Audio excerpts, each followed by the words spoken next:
Hello dear students, welcome back to ranker JE channel. So I hope you all are doing good और अपने अपने exams की preparation बहुत अच्छे से कर रहे होंगे, अपना अपना बेस्ट दे रहे होंगे। सो आज का ये जो वीडियो है स्टूडेंट्स, ये आपके लास्ट आवर्स के लिए या फिर मैं कह लूँ क्रिकेट के लैंग्वेज में तो स्लैग ओवर के लिए बनाया गया है, जिसमें आपके पास टाइम कम बचा होता है, आप अपनी प्रिपरेशन पूरी कर चुके होते हो और टाइम कम बचा होता है ना, मतलब प्रिपरेशन आपने कर लिया फाइनली, लेकिन आपको सिलेबस को फिर से एक बार फाइनल टच देना है और वो ऑब्वियसली बहुत ज़रूरी होता है। तो उस ड्यूरेशन के लिए ये वीडियो बनाया गया है, जैसा कि आप टाइटल देख सकते हैं, कंप्लीट नेम्ड रिएक्शन। ठीक है, तो उसको ध्यान में रख के ये वीडियो बनाया गया है। यहाँ पे आपको जो ऑर्गेनिक केमिस्ट्री के बेसिकली जितने भी नेम रिएक्शन इन्वॉल्व हैं चैप्टर वाइज इन एक सीक्वेंस में है, चैप्टर वाइज तो मैं नहीं कहूँगा, एक सीक्वेंस में है जिसका आपको एक कॉन्क्रीट और कंप्लीट आइडिया मिलेगा यहाँ पे।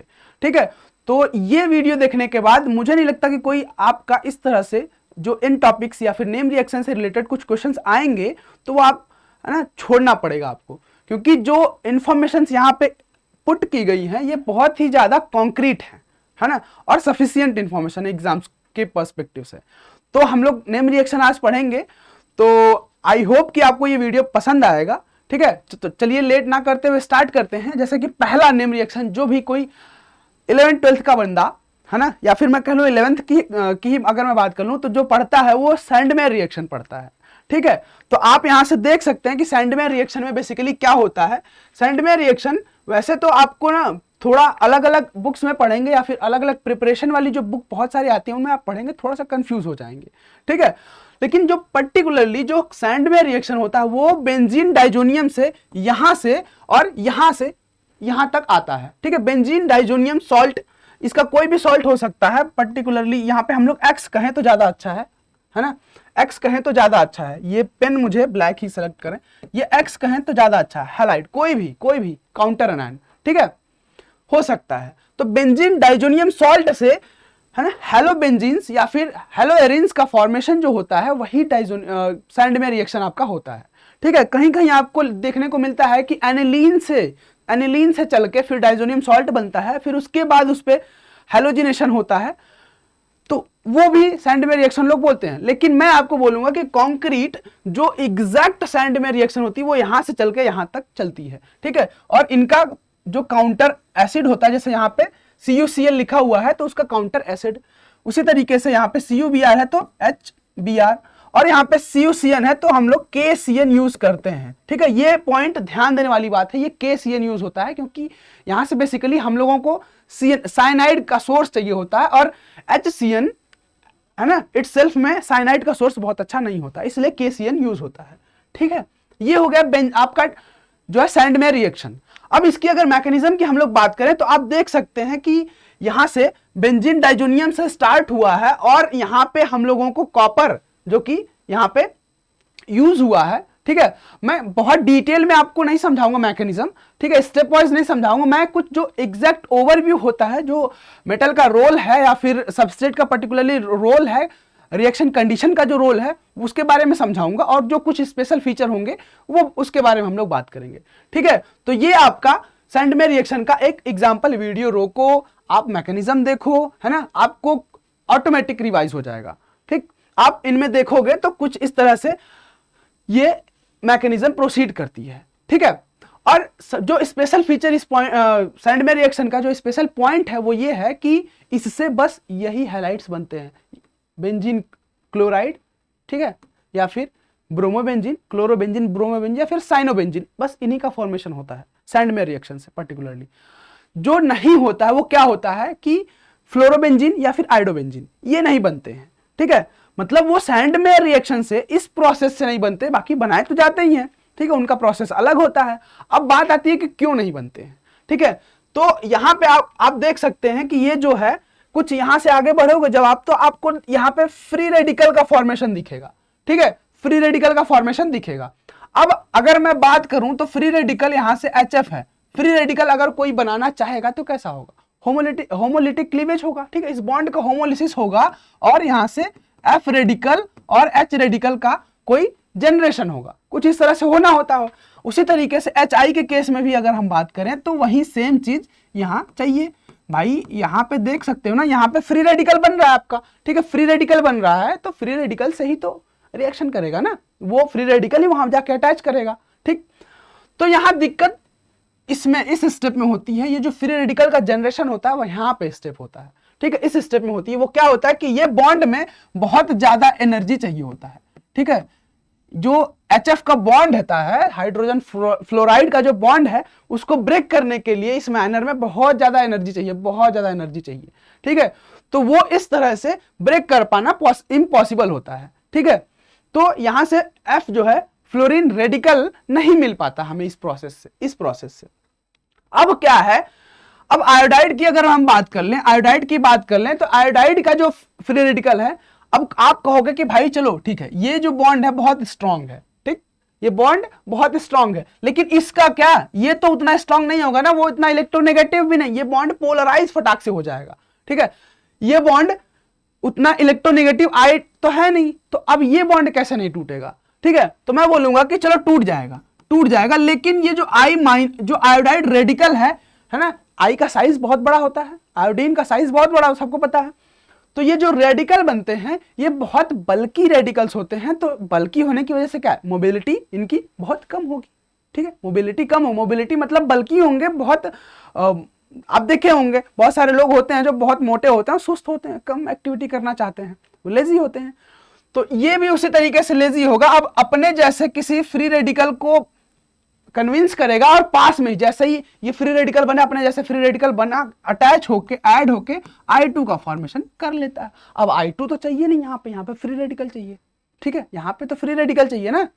तो इस तरह से जो फ्लोरोबेंजीन और आयोडोबेंजीन का फॉर्मेशन इस वजह से नहीं हो पाता सैंड में रिएक्शन से। ठीक है, आई होप कि ये क्लियर होगा अभी तक।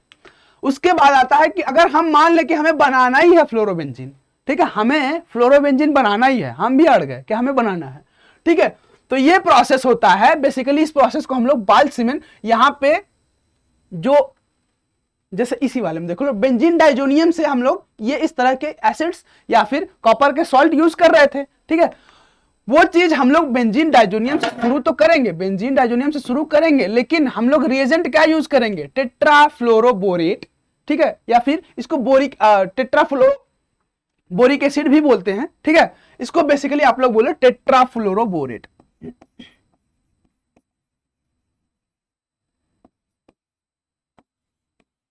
ठीक है, तो टेट्राफ्लोरोबोरेट का यूज करते हैं, और थोड़ी सी थर्मल कंडीशन एडिशन फैक्टर, ठीक है, एडिशनल फैक्टर हम लोग यहां पे यूज करते हैं। तो क्या होता है कि ये जो टेट्राफ्लोरोबोरेट है, एनायन है, ठीक है, ये क्या करता है, यहां Cl को रिप्लेस करता है, और फिर उसके बाद अगले स्टेप में फ्लोरोबेंजीन का फॉर्मेशन करता है। यहां से N2 गैस निकलती है, वो तो उनमें भी निकल रही थी, और ये BF3 एज अ न्यूट्रल स्पीसी निकलता है, और इस तरह से हमें फ्लोरोबेंजीन का फॉर्मेशन होता है। और इस जो प्रोसेस है उसको हम लोग कुछ अलग नाम से जानते हैं, सैंडमेयर के अलावा बाल्ट-सीमेन नाम से जानते हैं। इसका मैकेनिज्म की अगर हम लोग बात करें तो आपके सामने ये मैकेनिज्म, आप वीडियो को रोको, मैकेनिज्म देखो। ठीक है, अगर किसी स्टेप में कोई प्रॉब्लम हो तो आप कमेंट करके बताओ। ठीक है, ये बाकी एज इट इज, अगर आपको GOC आता है, इलेक्ट्रोफाइल न्यूक्लियोफाइल सब खेलना आता है आपको, ठीक है, ये पूरी ऑर्गेनिक केमिस्ट्री क्या है, इलेक्ट्रोफाइल और न्यूक्लियोफाइल का खिलवाड़ ही तो है, और क्या है ना। जहां मन करता है इलेक्ट्रोफाइल मुंह उठा के चला जाता है, हमको इलेक्ट्रॉन चाहिए, न्यूक्लियोफाइल मुंह उठा के चला जाता है कि हमारे पास बहुत ज्यादा इलेक्ट्रॉन है, तू ले ले। ठीक, इस तरह से यही सेम चीज होती है पूरी ऑर्गेनिक केमिस्ट्री में। तो यहाँ भी वही चीज है। अब देखो ना, यहाँ पे लोन पेयर है, इसको दिया लोन पेयर, अब जो पाई बॉन्ड है इधर की तरफ मूव किया, H+ एज इलेक्ट्रोफाइल, वो इलेक्ट्रॉन चाहिए, सारी चीजें आपको अगर GOC क्लियर है तो ये सारी चीजें आपको कोई दिक्कत नहीं होगा समझने में। ठीक है, ये रहा। अगले स्टेप में हम लोग आते हैं कि फिंकलस्टीन रिएक्शन। ठीक है, फिंकलस्टीन रिएक्शन, इसमें बेसिकली क्या होता है कि हम लोग एक हैलाइड एक्सचेंज की बात करते हैं। ठीक है, हैलाइड एक्सचेंज की बात करते हैं। यहां से देख लो RX है, कोई एनोनिमस हैलाइड है। ठीक है, वो फ्लोरीन भी हो सकता है, क्लोरीन भी हो सकता है, ब्रोमीन भी हो सकता है, आयोडीन भी हो सकता है। ठीक है, इस तरह से बात करें, लेकिन अभी तक RX एनोनिमस ही हम लोग बोलेंगे। ठीक है, और वहां से कोई एक जो अलग दूसरा वाला आयोडाइड होता है, ठीक है, वो एज ए न्यूक्लियोफाइल यहाँ पे R पे अटैक करता है, क्योंकि पता है ना ये बॉन्ड तो पोलराइज्ड बॉन्ड है, यहाँ पे डेल्टा पॉजिटिव, ठीक है, और यहाँ पे डेल्टा नेगेटिव बनेगा। ठीक, अब जब ऐसी सिचुएशन बनेगी तो यहां से ये माइनस है ना इसके ऊपर, तो यहां आएगा, अटैक करेगा, और यहां से दूसरा वाला न्यूक्लियोफाइल बाहर निकल जाएगा, और इस तरह से हमें कुछ इस तरह से ये बन के आएगा। ठीक है, दूसरा वाला हैलाइड बन के आएगा, या फिर इस न्यूक्लियोफाइल के साथ ये अल्किल ग्रुप हमारा ऐड होके आएगा। अब हम पर्टिकुलरली अगर फिंकलस्टीन की बात करें तो फिंकलस्टीन में हमेशा हमें क्या मिल रहा है, ये देखो आयोडाइड मिल रहा है, ठीक है, यहां देखो आयोडाइड मिल रहा है, यहां भी आयोडाइड मिल रहा है, मतलब हमें फिंकलस्टीन में अल्किल आयोडाइड का फॉर्मेशन होता है, ठीक है, अल्किल आयोडाइड का फॉर्मेशन होता है। और वो जो आयोडाइड होता है वो सॉल्ट के रूप में हम लोग यूज करते हैं, ठीक है, हम लोग सॉल्ट के रूप में यूज करते हैं कि इसको इजीली आयोनाइज होने में कोई दिक्कत ना हो, ये Na प्लस जो I माइनस है, I माइनस इसके फॉर्म में ब्रेक कर जाए। तो अगर ऐसा होगा और यहां पे अटैक करेगा तो हमारा यहां से देखो ये सब प्रेसिपिटेट सॉल्ट निकल रहे हैं, ये सब सॉल्ट निकल रहे हैं, ये सब प्रेसिपिटेट बन जाएंगे, बहुत इजी रिएक्शन होगी ये, ठीक है। तो इस तरह से हम लोग आप सबस्ट्रेट बदल सकते हैं और सारे केस में आपको आयोडाइड मिलेंगे। बेसिकली ये क्या है, अल्किल आयोडाइड या फिर अराइल आयोडाइड, अराइल तो नहीं कहूंगा मैं, अल्किल की बात करूंगा, हाँ अल्किल आयोडाइड का फॉर्मेशन होता है, ठीक है। अब रिएक्शन कितनी फास्ट है कितनी स्लो है ये आप डिपेंड करता है कि आपका लीविंग ग्रुप कितना अच्छा है, ठीक है। तो बेसिकली अगर यहां से बात करो ना तो ये जो इस रिएक्शन का रेट होता है, अब आप देख लो रेट की अगर हम बात करें, ठीक है, नेम रिएक्शन पढ़ना ठीक है कोई बात नहीं, लेकिन नेम रिएक्शन में थोड़ा सा कॉमन अंडरस्टैंडिंग अगर आप इन्वॉल्व करोगे तो आपका कॉन्सेप्ट बहुत ज्यादा बूस्टअप होगा। और अगर कॉमन अंडरस्टैंडिंग क्लियर है तो भाई कोई भी एग्जाम हो क्या ही दिक्कत पड़ता है। तो यहां से जो सबस्ट्रेट पे तो करेगा ही डिपेंड ना, रेट सबस्ट्रेट कैसा है, ये सबस्ट्रेट है पर्टिकुलरली, ठीक है, उस पर करेगा ही डिपेंड कि ये लिविंग ग्रुप इसमें किस तरह का है, ऑब्वियस सी बात है। दूसरी बात ये है कि ये आयोडाइड का सोर्स कैसा है, ठीक है, ये न्यूक्लियोफाइल की तरह काम करता है, ठीक है, यहां पे आयोडाइड का भी तो कंसंट्रेशन मैटर करेगा ना, ठीक है। तो ये एक सेकेंड ऑर्डर रिएक्शन होती है। और यहां से अगर आप देखें तो ये Y माइनस या फिर आयोडाइड माइनस, यहां पे वैसे मेंशन किया गया हैलाइड, ये I माइनस क्या कर रहा है, R और X यहां पे अटैक कर रहा है और हमें क्या मिल रहा है Y मतलब I, ठीक है, Y तो एक कॉमन हो गया ना। अगर हम लोग बात करें तो यहां से I और यहां पे R और प्लस ये X माइनस, ठीक है। अब आप देख सकते हैं कि I इधर से आया, वो उधर से निकला और ये बाहर चला गया, I इधर अटैच हो गया। ये कुछ SN2 टाइप की लग रही है क्या, है ना, लग रही है ना, ये SN2 ही होती है, ये SN2 टाइप होती है, SN2 टाइप ही रिएक्शन होती है, ठीक है, ये SN2 टाइप रिएक्शन होती है। अब SN2 होती है अगर, तो ऑब्वियस सी बात है, आपको पता है न्यूक्लियोफिलिक सब्स्टिट्यूशन रिएक्शन 2 में क्या होता है, स्टीरियोकेमिस्ट्री का इन्वर्जन होता है। यहां से क्वेश्चन स्टीरियोकेमिस्ट्री से भी पूछा जा सकता है कि ये आपको इस तरह से सिंपल ना देके कुछ आपको स्टीरियोकेमिस्ट्री इन्वॉल्व कर दे, डिनोट कर दे कि भाई ये वाला जो है अबव द प्लेन है और तुम्हारा हाइलाइट बिलो द प्लेन है, इस तरह से कुछ दे दे अगर, तो फिर यहाँ पे आयोडाइड तो बना के दे लेकिन अलग अलग स्टीरियोकेमिस्ट्री से दे, तो आपको आइडेंटिफाई करना, अगर आपको पता है SN2 है, इन्वर्जन होगा तो आप इजीली आइडेंटिफाई कर पाओगे, ठीक है। ये हो गई बात। आगे बढ़ते हैं हम लोग श्वार्ट्ज रिएक्शन, ठीक है, हम लोग इसमें अल्काइल फ्लोराइड का फॉर्मेशन करते हैं, ठीक है। अब थोड़ा सा कंफ्यूजिंग लग रहा होगा आपको कि श्वार्ट्ज रिएक्शन में भी इस तरह से फ्लोरीन यहाँ पे जुड़ रहा है और जो बाल्ट सीमेंट था उसमें भी जुड़ रहा था, ठीक है, लेकिन मैं आपको ध्यान दिला दूं कि यहाँ पे जो है ये अल्किल ग्रुप है, ये अल्काइल ग्रुप है, ठीक है, ये अल्काइल ग्रुप है, डोंट बी कंफ्यूज। वहां पे अराइल ग्रुप था, ठीक है, वहां पे बेंजीन पे फ्लोरिनेशन हो रहा था, यहाँ पे अल्किल ग्रुप है, नॉर्मल अल्किल ग्रुप है, ठीक है। अब यहां से भी देख लो ना, CCl3 था, ये CF3 हो गया, तो ये अल्काइल वाला कार्बन, अरे अराइल वाला कार्बन तो नहीं है ना, ये वाला क्या है, एक तरह से 1 डिग्री कार्बन ही हुआ ना, ठीक है, यहां तक कोई दिक्कत नहीं है। और सिंपल इसमें भी वही सेम चीज है, यहां से ये डिसोसिएट करेगा Ag+, ठीक, Ag+ and F minus will work as a nucleophile which will eliminate the initial nucleophile which was earlier present in the alkyl halide, ठीक है। और इसके मैकेनिज्म की अगर हम बात कर लें तो सिंपल सी बात है कि ये भी उसी तरीके से SN2 रिएक्शन फॉलो करेगी और इसमें भी इन्वर्जन होगा, और बहुत क्रिटिकल मैकेनिज्म तो आपको देखने से भी लग रहा है कि नहीं होगा, ठीक है। कुछ एग्जांपल्स हैं, जो फ्लोरीन ऐड होते हैं उसमें क्या कौन कौन से नेम रिएक्शन वगैरह होते हैं, कौन कौन से प्रोसेस होते हैं। बेसिकली फ्लोरीन ऐड करने वाले जो रिएक्शंस होते हैं वो बाल्ट सीमेन है, हेलेक्स प्रोसेस है, श्वार्ट्ज है और सीमंस प्रोसेस है, ठीक है। ये दोनों तो आपके सिलेबस में है, ठीक है, ये दोनों आपके सिलेबस में है, और आई थिंक ये दोनों आपके सिलेबस में नहीं है, ठीक है। वेल आई थिंक मतलब ये वाले बहुत रेयरली आपको कोई बात करते हुए मिलता है, ठीक है, ये दोनों बहुत फ्रीक्वेंटली आपको एनसीईआरटी में भी मिल जाएंगे। ठीक बात है, यहां तक आगे बढ़ते हैं। फिर आता है वुड्स रिएक्शन। बहुत सारे स्टूडेंट्स को वुड्स रिएक्शन, फिटिग रिएक्शन और वुड्स फिटिग रिएक्शन में थोड़ा सा कंफ्यूजन होता है, हमेशा कंफ्यूज रहते हैं, मिक्सड अप रहती हैं थिंग्स। ठीक है, तो आपको मैं यहां पे क्लियर करूंगा आज कि वुड्स रिएक्शन में क्या होता है कि एक हैलाइड लेते हैं, अल्किल हैलाइड लेते हैं, उसके दो इक्विवेलेंट, ठीक है, उसके दो इक्विवेलेंट लेते हैं हम, और सोडियम, मेटालिक सोडियम हम लोग यूज करते हैं, और dry solvent basically dry ether वगैरह हम लोग यूज करते हैं, और हमें एल्केन का फॉर्मेशन होता है। ठीक बात है, साथ में हमें सोडियम सॉल्ट्स वगैरह मिलते हैं, कोई दिक्कत नहीं यहां तक। अब इसमें अगर हम लोग मैकेनिज्म की बात करें तो सबको पता है कि जो फ्री मेटल होते हैं, जो फ्री मेटल होते हैं वो क्या होते हैं, वो क्या होते हैं, इलेक्ट्रॉन के सोर्स होते हैं। ठीक है, फ्री इलेक्ट्रॉन के सोर्स होते हैं, सबको पता है। अब फ्री इलेक्ट्रॉन क्या करता है, फ्री इलेक्ट्रॉन क्या करता है, फ्री रेडिकल का फॉर्मेशन, होमोलिटिक क्लीवेज करेगा। ठीक है, इतना तो सबको पता होगा। अब जब होमोलिटिक क्लीवेज करेगा तो यहां से क्या बनेगा, R radical plus X radical. उसी तरीके से यहां से भी R radical plus X radical. ठीक, अब आर रेडिकल और एक्स रेडिकल, दो तरह के रेडिकल्स हमें आपके रिएक्शन सिस्टम में प्रेजेंट मिल रहे हैं। ठीक है, अब अगर पॉसिबिलिटी क्या है कि या तो ये एक्स आर से जुड़ जाए या फिर इंटरचेंज कर जाए। अगर ऐसा होना होता, बहुत सारे लोग बोलेंगे पॉसिबल है भाई, फ्री रेडिकल बहुत फास्ट होते हैं रिएक्शन करने के मामले में, बहुत एनर्जी हाई होती है उनकी, तो क्या जरूरी है कि ये आर आर ही बने? तो मैं कहूंगा कि अगर आर आर ही नहीं बनना होता, ये बॉन्ड वीक नहीं होता, आर और एक्स के बीच में अगर बॉन्ड वीक नहीं होता तो ये ब्रेक ही क्यों करता? अगर फिर से इसको वही बनना होता, आर एक्स टूटा, R radical plus X radical, और फिर अगले स्टेप में क्या हो गया, फिर से आर एक्स बन गया। कोई सेंस है इस बात का? नहीं है ना। तो अगर यही करना होता तो वो टूटता ही नहीं। ठीक है, अगर यही करना होता तो ये टूटता ही नहीं, मतलब उसके पास अलग ऑप्शन क्या है, एक आर रेडिकल पहले से मिला हुआ था, ठीक है, और दूसरा वाला फिर आर रेडिकल मिला, और दोनों एक दूसरे से कंबाइन किए और एक सिंपल मस्त दुरुस्त एल्केन का फॉर्मेशन किए।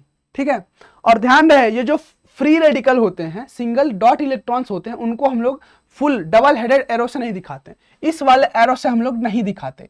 ठीक है, या फिर इस वाले एरो से हम लोग नहीं दिखाते हैं।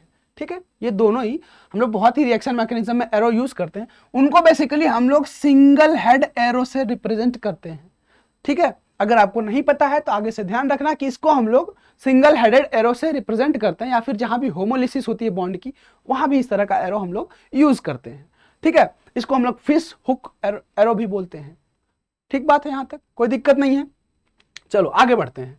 ठीक है, उसी तरीके से अब मैंने क्या बोला, वुड्स फिटिग और वुड्स फिटिग, तीन रिएक्शन है, तीनों काफी सिमिलर है लेकिन थोड़ा थोड़ा चेंज है उसमें। अब फिटिग की अगर हम लोग बात कर लें तो यहां पे क्या बन रहा था, वुड्स में एल्केन बन रहा था, सिंपल एल्केन बन रहा था। यहां पे देखो, यहां पे डाइफिनाइल। ठीक है, यहां पिछले वाले में क्या था, आर एक्स था। ठीक, यहां पे क्या होगा, यहां पे इस वाले में ए आर एक्स। ठीक है, एरोमेटिक हैलाइड्स। ठीक है, इस तरह का, या फिर यहां पे वीक कोई ऐसा सिस्टम हो, अटैच्ड हो, जो कि इस बॉन्ड को काफी वीक करे। ठीक है, तो इस तरह का सिस्टम, पिछले वाले में आर एक्स यूज हो रहा था, इस वाले में ए आर एक्स यूज हो रहा है। बाकी सारा सिस्टम यहां से देखोगे तो सेम ही दिखेगा तुम्हें, इस वाले में भी उस वाले में भी, Na और ड्राई, मेटालिक सोडियम और ड्राई ईथर। ठीक है, यहां पे ईथर लिखा हुआ है, इसको हम लोग ड्राई ईथर बोलते हैं। ठीक है, ड्राई ईथर बोलेंगे इस पर्टिकुलर रिएक्शन के लिए। ठीक है, और यहां से फिर फ्री रेडिकल का फॉर्मेशन होगा, और फिर से फ्री रेडिकल एक दूसरे से कंबाइन करेंगे और कार्बन कार्बन बॉन्ड बनाएंगे। ठीक बात है, और जो सॉल्ट निकल के आ रहा है बेसिकली वो भी सिमिलर ही है पिछले जैसा। आगे बढ़े, अब बात आती है वुड्स फिटिग रिएक्शन की। ठीक है, इससे पहले क्या था, एक में क्या था, आर एक्स था, एक में क्या था, ए आर एक्स। अब वुड्स और फिटिग दो साइंटिस्ट के नाम थे। ठीक है, अब इन दोनों ने मिलकर काम करना शुरू किया। एक ने बोला कि भाई हमने अल्किल हैलाइड लिया, उसमें ये सारा सिस्टम मिलाया तो इस तरह से बना। एक ने बोला मैंने एरोमेटिक हैलाइड लिया, उसमें हमने ये सब सिस्टम प्रोवाइड कराया तो हमें सिंपली तुम्हारी वाली मिली, कार्बन कार्बन बॉन्ड ही बना, लेकिन अल्किल अराइल हैलाइड हमने लिया था। वो दोनों बोले कि मैं अपना मॉलिक्यूल लाता हूं, तुम अपना मॉलिक्यूल लाओ, दोनों को मिलाते हैं उसी कंडीशन में, देखो क्या बनता है। ठीक है, तो बना वही चीज, सेम चीज बना। यहां से देखो यहां से इस तरह से, हाँ ये देखो, यहां से एक अराइल हैलाइड लिया, ठीक है, इस तरह से एरोमेटिक, और अगला वाला जो है तो सेम चीज उसमें से, अच्छा हाँ सॉरी ये तो क्वेश्चन है, अच्छा ये क्वेश्चन है, ये एग्जांपल मैंने लिखा, ये क्वेश्चन है, ये क्वेश्चन है। बोल अगर कोई इसमें से तुम्हें बोल दे कि तुम्हें क्या करना है, अच्छा क्वेश्चन पे बाद में, पहले इसको समझ लो। क्या हो रहा था कि यहां से एक ने अराइल हैलाइड लिया, ठीक है, अराइल हैलाइड लिया, और फिर दूसरे वाले केस में क्या है, अल्किल हैलाइड, ठीक है। अब ये दोनों को सेम कंडीशन प्रोवाइड करा जा रहा है, तो पर्टिकुलरली तुम्हें रेडिकल मिल रहा है। एक बार ये फिनाइल रेडिकल मिला है, ठीक है, या फिर बेंजाइल रेडिकल मिला, बेंजाइल ने फिनाइल रेडिकल मिला है, और ये वाला अल्काइल रेडिकल मिला, दोनों कंबाइन किए यहां से यहां, और इस तरह का फॉर्मेशन हुआ, ठीक है, दोनों मिक्स करके एक काइंड का मिक्स्ड कंपाउंड है ना, वो बना हमें। अब ये थोड़ा सा याद रखने वाली चीज है, वुड्स फिटिक और वुड फिटिक, ठीक है, तीन जो नेम रिएक्शन है तो क्वाइट सिमिलर है। यहां से तुम्हें एक क्वेश्चन दे दिया है, आया हुआ क्वेश्चन है, तुम्हें क्या लगता है, आया हुआ नहीं, आया हुआ क्वेश्चन है कि इसमें से बोल रहा है कि कौन सा वुड्स फिटिक रिएक्शन है, ठीक है, वुड्स फिटिक रिएक्शन है। तो अगर तुम देखोगे तो यहां से तुम्हें ये वाला मिलेगा कि ये क्या है, एरोमेटिक हैलाइड, ठीक है, एरोमेटिक क्लोराइड, ठीक है। यहां से देखोगे तो ये आर है, ठीक है, ये आर है, और यहां से हैलाइड है, ये दोनों मिलके तुम्हें पर्टिकुलरली ये कंडीशन प्रोवाइड करा जा रहा है, तो तुम्हें कुछ इसी तरह का कंपाउंड मिलेगा, ठीक है। और बाकी सब में देखो अगर, तो बाकी सब में कुछ अलग अलग, अच्छा इस वाले में अगर बात कर लो थोड़ा सिमिलर लग रहा है, ठीक है, तो क्या ये भी होगा, ठीक है। इन दोनों की अगर बात कर ले तो ये तो आर एक्स ही है ना, और ये भी आर एक्स है, तो ये तो वुड्स रिएक्शन हो गई, ठीक है। और यहां भी बात कर लो अगर, तो ये वाला देखो, ये ए आर एक्स है, ठीक है, ये ए आर एक्स है, और ये सॉरी मैंने उल्टा लिख दिया, क्या मैंने उल्टा लिख दिया, ये है, ये क्या है, ये आर एक्स है, ठीक है, ये आर एक्स है, और यहां से ये ए आर एक्स है, ठीक है,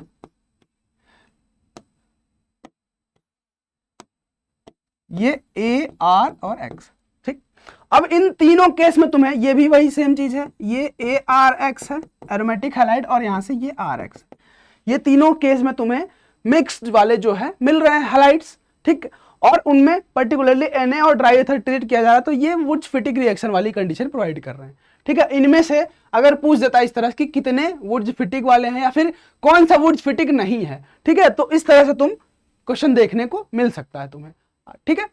आगे बढ़ते हैं, फिर उसके बाद एक आता है मस्त मजेदार सा कोलबेज रिएक्शन, ठीक है, इसको हम लोग कोलबेज इलेक्ट्रोलिसिस रिएक्शन भी बोलते हैं। तो इसमें क्या होता है, अब आप देख सकते हैं ये सोडियम फेनोक्साइड है, ठीक है, ये फेनोक्साइड इसको बोलते हैं,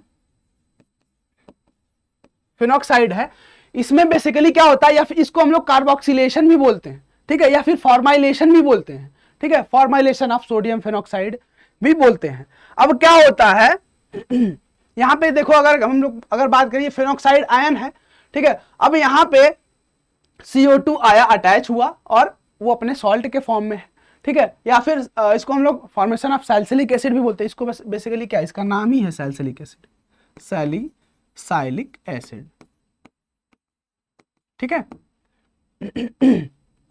तो इस तरह से ये पर्टिकुलरली यहां से लेके यहां तक ये तुम्हारा कोलबेज रिएक्शन है, ठीक है। अब इसकी मैकेनिज्म की अगर हम लोग बात कर लें तो यहां से फिनॉल से स्टार्ट होता है, ठीक है, फिनॉल से स्टार्ट होकर एक बेस प्रोवाइड करा जाता है, इसके H+ को अब्स्ट्रैक्ट करता है, यहाँ पर नेगेटिव चार्ज बनता है, और वो ऑब्वियस सी बात है कि भाई तुमने बेस प्रोवाइड किया है तो उसका कोई काउंटर एनायन कैटायन भी होगा, वो इसको बैलेंस करेगा, और बैलेंस करते करते वो ज्यादा देर तक बैलेंस कर नहीं पाएगा, नेगेटिव चार्ज है, उसको स्टेबिलिटी चाहिए, किसी न किसी को तो देना है, ठीक है।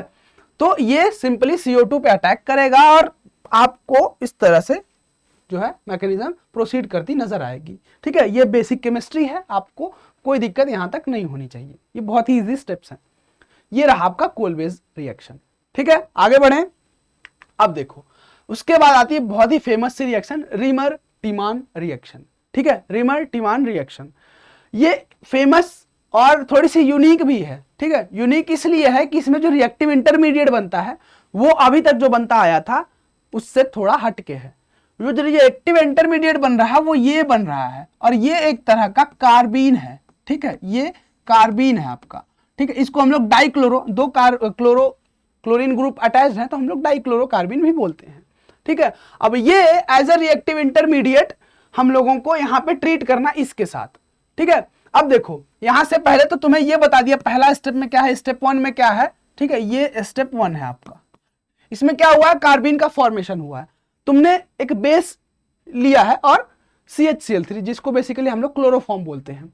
ठीक है, क्लोरोफॉर्म और बेस के प्रेजेंस में क्या करेगा, ये OH माइनस, ठीक है, इस बेस का OH माइनस इसको अपसेट करेगा और यहाँ पे नेगेटिव चार्ज बना।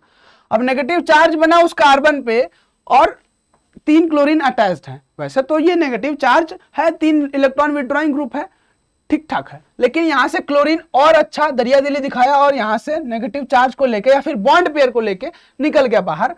तो जो स्पीसी बची उसको हम लोग बोलते हैं कार्बीन। बेसिकली 2 बॉन्ड पेयर और 2 ये जो बचे हुए हैं हमारे पास, है ना, ये कार्बन के खुद के इलेक्ट्रॉन्स हैं।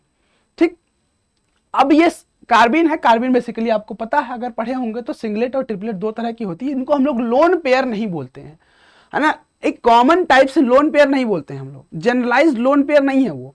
लोन पेयर की तरह भी कहीं काम करते हैं, सिंगलेट कार्बिन में वो लोन पेयर की तरह काम करते हैं और ट्रिपलेट में लोन पेयर नहीं, सिंगल 2 बाई रेडिकल की तरह काम करते हैं। ठीक है, तो अब इसका रोल हमें इस वाले पे देखने को मिला है। ठीक है, ये स्टेप 2 है। ठीक है, ये स्टेप 2 है। अब क्या होगा कि ये OH है, बेस है, फिर से यहां से H+ निकालेगा, पिछले वाले में भी देख चुके हो। ठीक है, तो यहां से H+ निकालेगा और यहां से आपको देखने को इस तरह से ये बेसिकली रेजोनेंस करेगा ये। और तो अब यहां से O पे माइनस है तो ये ऑर्थो पैरा डायरेक्टिंग होगा। ठीक है, ऑर्थो पैरा डायरेक्टिंग, ऑर्थो पे नेगेटिव चार्ज आएगा और यहाँ पे अटैक करेगा और आप देख सकते हैं सिंपली कि क्या स्टेप हो रही है। ठीक है, क्या स्टेप हो रही है, और बेसिकली यहां से सैलिसिल्डिहाइड सैलिसिल्डिहाइड का फॉर्मेशन होता है। ठीक है, थोड़ा सा ध्यान रहे, कोलबेज में क्या हुआ था, सैलिसिलिक एसिड, इसमें क्या है, सैलिसिल्डिहाइड। ठीक है, यहां ये जो फॉर्माइलेशन हुआ है, ठीक है, HCHO का ऐड हुआ है, HCHO का ऐड हुआ है। ठीक है, एडिशन हुआ है। पिछले वाले में क्या था आप देख सकते हैं, वहां एसिड ग्रुप ऐड हुआ, COO माइनस ऐड हुआ है या फिर COOH ऐड हुआ है, यहां पे CHO ऐड हुआ है। ठीक बात, आगे बढ़ते हैं। अब इसमें कुछ थोड़ा सा ना स्पेशल पॉइंट है। स्पेशल पॉइंट ये है कि वही सेम चीज है, यही फेनॉल वाला, यही फेनॉल से यहां पे तुमने क्या ट्रीट किया है, क्लोरोफॉर्म। ठीक है, क्लोरोफॉर्म CHCl3 क्लोरोफॉर्म। अगर उसकी जगह तुमने ट्रीट कर दिया क्या, कार्बन टेट्राक्लोराइड।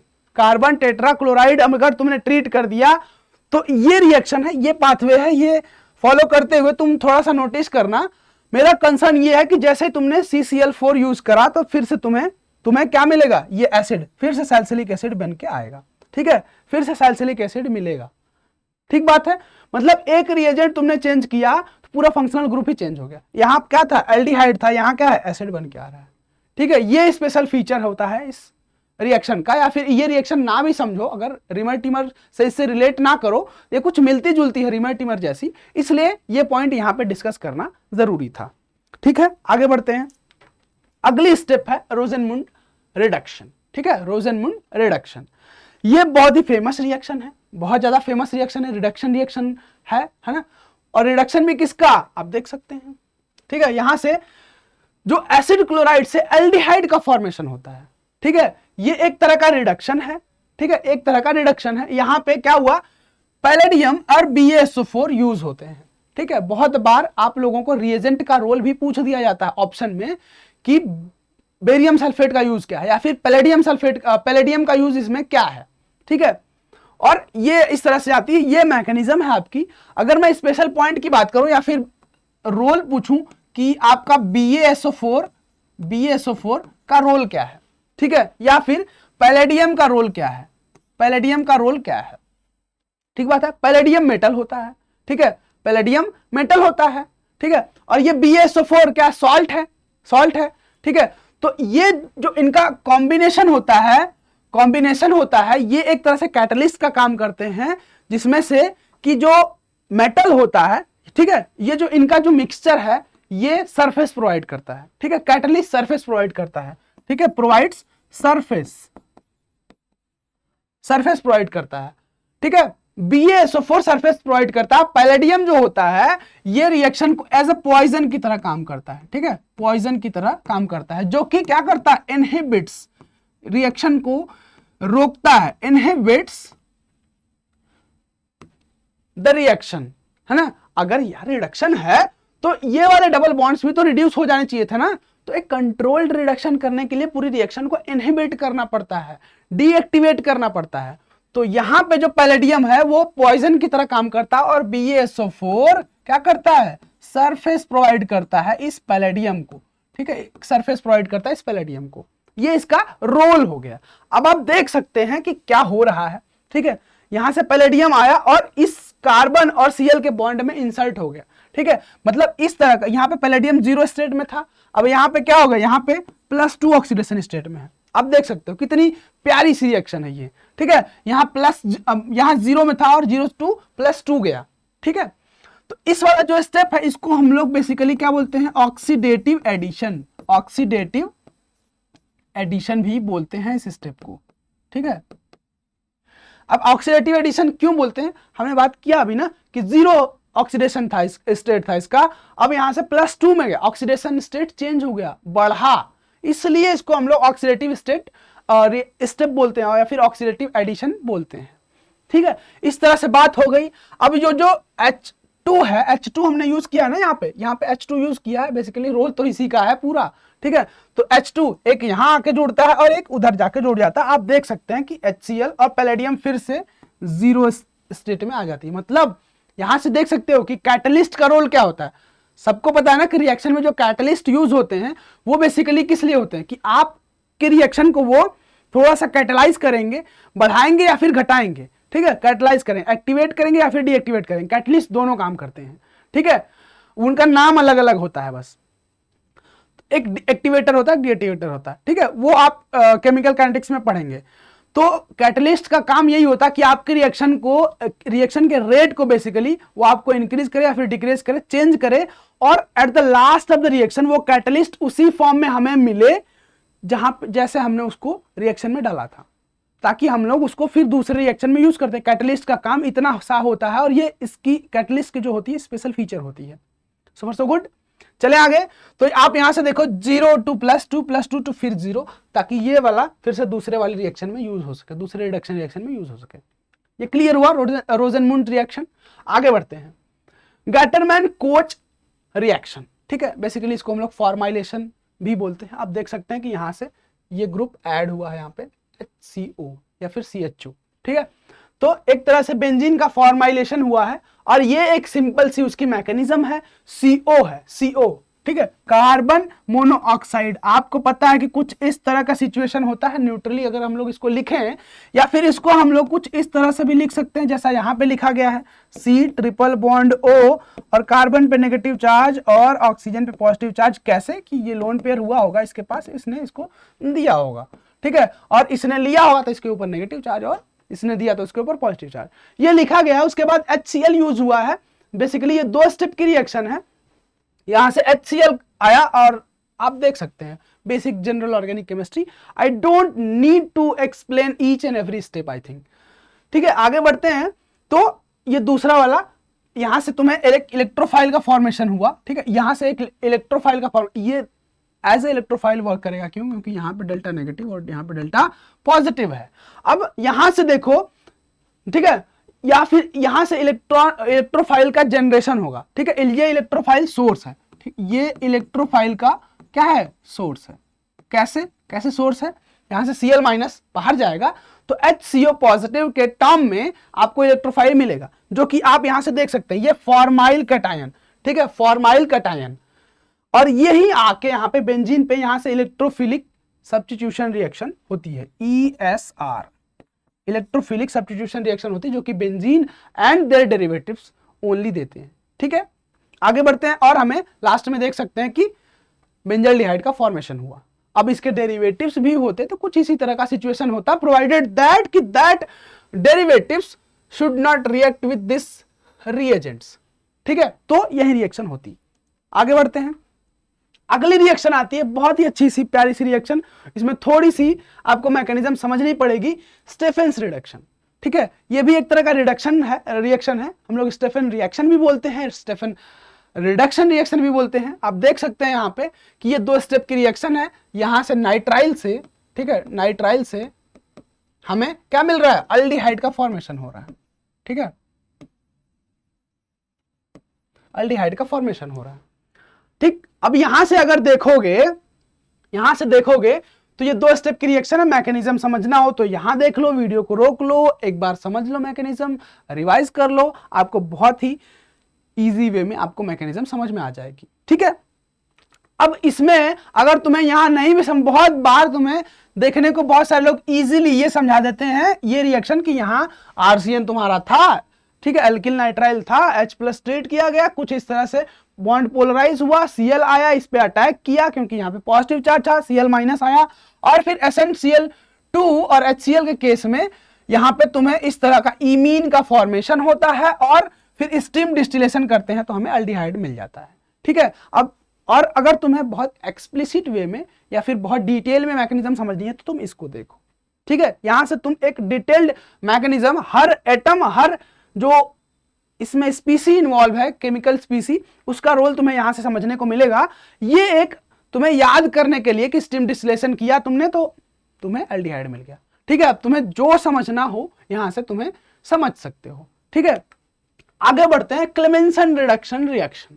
आप देख सकते हैं कि यहां पे ये क्या है, ये कार्बोनिल ग्रुप है जो कि रिड्यूस हो रहा है सिंपली H2 से। ठीक है, 2 बॉन्ड है जिससे ऑक्सीजन हटा है, साथ दोनों बॉन्ड को एंगेज करके वो ऑक्सीजन को हटा के दोनों अलग अलग हाइड्रोजन ऐड हुए। तो इस तरह से ये एक रिडक्शन रिएक्शन है। ठीक है, लिखा हुआ है, ठीक है, रिडक्शन रिएक्शन है।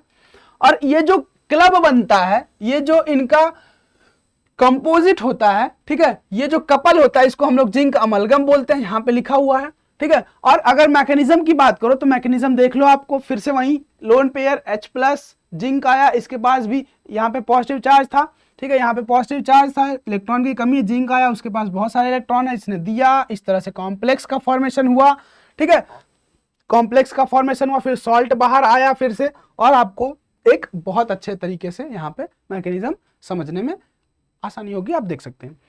और ये रहे कुछ उसके एग्जाम्पल्स। ठीक है, एग्जाम्पल्स देखना हो तो आप देख सकते हैं कि ये aldehyde as well as ketones दोनों को ही रिड्यूस करता है बिना भेदभाव किए।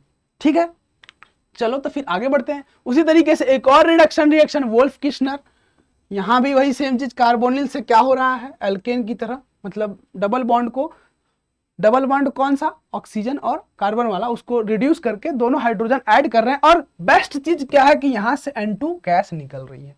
जहां भी इस तरह की रिएक्शन होती, रिएक्शन में आपको N2 गैस निकलता है, वो बहुत ज्यादा फॉरवर्ड डायरेक्शन की तरफ हमें देखने को मिलता है। उस रिएक्शंस के रेट बहुत ज्यादा होते हैं, क्योंकि जहां भी चाहे किसी तरह का जो गैस रिलीज हो रहा है किसी भी रिएक्शन में, वो बहुत ही ज्यादा स्पॉन्टेनियस रिएक्शन होते हैं।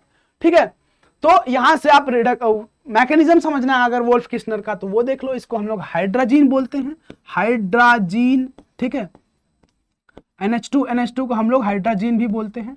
ठीक है, don't mind if this I is correct और not correct, because you have to focus on the mechanism और कंटेंट। ठीक है, तो आप मैकेनिज्म देख सकते हैं। इस तरह से आगे बढ़ते हुए आप अगर टाइम चाहिए तो आप रोको, देखो, और मैं दावा करता हूं कि इसमें कोई फैंसी केमिस्ट्री नहीं है। आप जनरल ऑर्गेनिक केमिस्ट्री पता है, इलेक्ट्रोफाइल और न्यूक्लियोफाइल का रोल पता है, आप सब कुछ समझ जाएंगे। ठीक है, ये इस तरह से और कुछ एग्जाम्पल्स हैं। ठीक है, आप देख सकते हैं सब में एक ही इन्वायरमेंट प्रोवाइड किया गया, आपको इसी तरह का प्रोडक्ट देखने को मिल रहा है। ठीक बात है, यहां तक कोई दिक्कत नहीं है। आगे बढ़ते हैं, देखो हैलोफॉर्म रिएक्शन होती है, ये एक तरीके से हैलोफॉर्म टेस्ट भी होता है। ठीक है, सबको पता हैलोफॉर्म टेस्ट, ठीक बात है। अब देखो हैलोफॉर्म रिएक्शन क्या होती है कि आपके पास कीटोन्स होते हैं, या फिर ये वाली यूनिट जो होती है वो होनी चाहिए हैलोफॉर्म रिएक्शन में। ठीक है, ये वाली यूनिट कॉमन होनी चाहिए, या फिर एक सेकेंडरी अल्कोहल वो वाला जो कि कुछ समय के लिए कीटोन वगैरह में कन्वर्ट हो जाए, उस तरह के अगर अल्कोहल हैं आपके पास तो भी वो हैलोफॉर्म टेस्ट देते हैं। ठीक है, लेकिन मेनली ये जाने इसी से जाते हैं कि ये वाली यूनिट इनमें होनी चाहिए, और 3 इक्विवेलेंट्स ऑफ कोई हैलोजन गैस और 4 equivalents of sodium hydroxide use होता है, और इस तरह से हमें ये सॉल्ट मिल के आता है। और यहां से देखो हैलोफॉर्म निकलता, इस वजह से इसका नाम है हैलोफॉर्म, ठीक है, क्योंकि हैलोफॉर्म प्रोडक्ट में निकलता है, चाहे वो क्लोरोफॉर्म हो, चाहे फिर आयोडोफॉर्म हो, चाहे वो फ्लोरोफॉर्म हो, ठीक है। हम जिस तरह से X2 यूज करेंगे उस तरह से हमें हैलोफॉर्म मिलेगा, ठीक है। मैकेनिज्म देखना हो तो बहुत सिंपल सी मैकेनिज्म है, आप देख सकते हैं, इसमें कोई अलग तरह का रिएक्टिव इंटरमीडिएट नहीं, बहुत करेगा तो एक बार कार्बोनाइन का फॉर्मेशन होगा, बाकी और कुछ नहीं होगा, ठीक है, आप देख सकते हैं। और फाइनली यहां से रिएक्शन आती है और ये तुम्हारा हैलोफॉर्म बन गया, और पर्टिकुलरली तुम्हारा जो सॉल्ट क्या नाम है कीटोन था वो भी ऑक्सीडाइज हो गया एसिड सॉल्ट में या फिर एसिड में, ठीक है।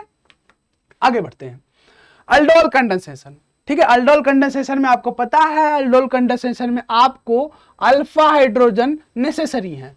ये बेस होता है, वीक बेस होता है या फिर डाइल्यूटेड बेस होता है, और ऐसे अल्डिहाइड या फिर कीटोन जिसमें अल्फा हाइड्रोजन प्रेजेंट होते हैं वो अल्डोल कंडेंसेशन देते हैं, ठीक है। और अल्डोल कंडेंसेशन भी 2-3 तरह का होता है, सेल्फ अल्डोल, क्रॉस अल्डोल और इंट्रामोलिकुलर अल्डोल, या फिर मैं कह लूं कि इंट्रामोलिकुलर और इंटरमोलिकुलर 2 तरह का होता है। उसमें भी अगर और फर्दर कैटेगराइज करें तो self aldol, cross aldol type के रिएक्शंस होते हैं, ठीक बात है।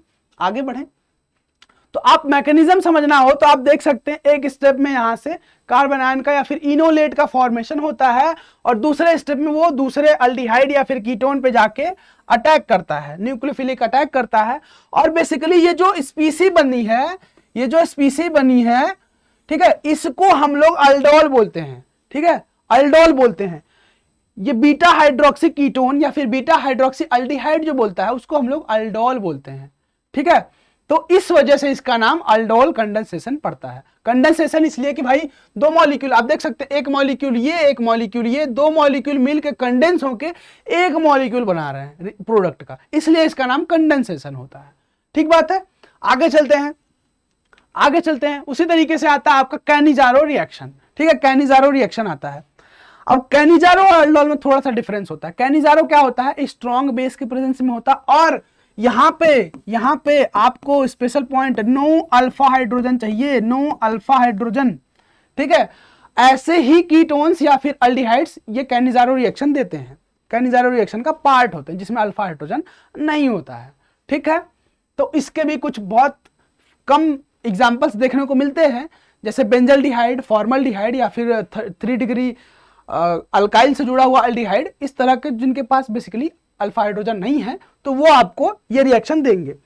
उसी तरीके से मैकेनिज्म अगर देखना हो तो यहाँ पे स्ट्रॉन्ग बेस यूज होता है, इस वाले पहले यहां से आके ये अटैक करता है और अगले स्टेप में क्या करता है, यहां से यह वाला H निकलता है और दूसरे वाले इक्विवेलेंट पे अटैक करता है। ये भी एक तरह से कंडेंसेशन ही है। कंडेंसेशन इसलिए है क्योंकि आप देख सकते हैं ना, ये कंडेंसेशन नहीं है, ठीक है, ये कंडेंसेशन नहीं है, डिपेंड करता है कि आप कितने मॉलिक्यूल ले रहे हैं, ठीक है। अगर आप यहां से 2 मॉलिक्यूल इसी के लेते हैं तो उसमें से एक अल्कोहल के फॉर्म में या फिर मतलब अल्डिहाइड से आपने यूज किया ना, तो अल्डिहाइड बेसिकली देंगे, क्योंकि कीटोन अगर आप लेंगे तो कीटोन में अल्फा हाइड्रोजन हो जाएगा, है ना। और अगर आप मैनेज करेंगे कि अल्फा हाइड्रोजन ना हो तो वो बहुत बल्की हो जाएंगे, कीटोन्स वो बहुत बल्की हो जाएंगे अगर जिनके पास अल्फा हाइड्रोजन नहीं होगा। तो यहां से एक अल्कोहल में कन्वर्ट हुआ और एक कार्बोक्सिलिक एसिड में कन्वर्ट हुआ, मतलब बेसिकली अल्डिहाइड से एक जो अल्कोहल बना उसका रिडक्शन हुआ और जो एसिड बना उसका ऑक्सीडेशन हुआ, इसलिए इसको बोलते हैं हम लोग डिस्प्रपोर्शनेशन रिएक्शन। क्या बोलते हैं, डिस्प्रपोर्शनेशन रिएक्शन।